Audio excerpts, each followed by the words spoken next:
চলুন এক বিয়াদবের বাচ্চা কি বলে শুনে আসি। এ ভাই বেড়াদার, কি অবস্থা সবার? শয়তানের লারে সবার উদ্দেশ্যে আজকে একটা কথা বলতে আসছে। এই যে আমার পিছনে মহিষটা দেখতেছেন, এটা দেখতেছেন কি? আগে কিছু ঘটনা, আগে গালাগালি করে, এই বাঙালি ফকিনির বাচ্চারা, ছোট লোকের বাচ্চারা, তোরা হচ্ছে গরিব, তোরা হচ্ছে রাজমিস্ত্রি কাজ করস, মাদারচোদের বাচ্চা। বাঙালি জাতির হচ্ছে মাদারচোদ। আমি একটা বাঙালি, আমি নিজেও এই এই এই জাতির ভিতরে পড়ি। কি করছে শোনেন এই মহিষটা নিয়ে? প্রেসিডেন্ট অফ ডোনাল্ড ট্রাম্প, আমেরিকার প্রেসিডেন্ট, যে পৃথিবীর সর্ববৃহত্তম শক্তিশালী দেশ আমেরিকা, সেই দেশের প্রেসিডেন্টকে নিয়ে এই বাঙালি জাতির কুত্তার বাচ্চারা এটা নিয়ে টোল করছে, মাদারচোদের বাচ্চারা।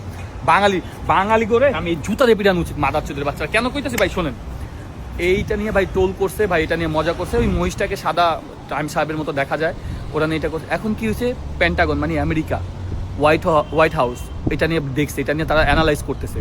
এখন কি হয়েছে জানেন, এই আমরা হাজার হাজার লাখ লাখ প্রবাসী আমেরিকার মাটিতে যারা বসবাস করে, আমাদের পুটকিটা বাস ঢুকা দিছে। এই শুয়োরের বাচ্চা, তুই বাঙালি কুত্তার বাচ্চা।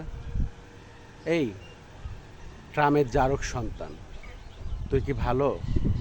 তুই তো ট্রামের জারক সন্তান, তোর বাপ লাগে ট্রাম্প কি তোর বাপ লাগে?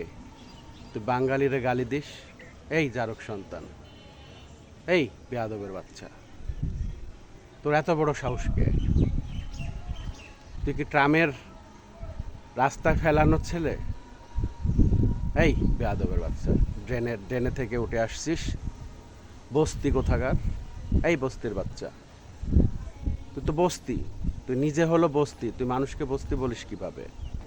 এই বদমাশের বাচ্চা, শয়তানের বাচ্চা কোথাকার। তুই তো আসলেই রাস্তায় ফেলানো ছেলে, ট্রাম রাস্তায় ফেলাইছে তোকে। তুই ট্রামের জারক সন্তান। তুই বল, আব্বা ট্রাম তুমি আমাকে নিয়ে যাও। তোকে নিবে না, কারণ তুই বস্তির। শালা বেয়াদবের বাচ্চা।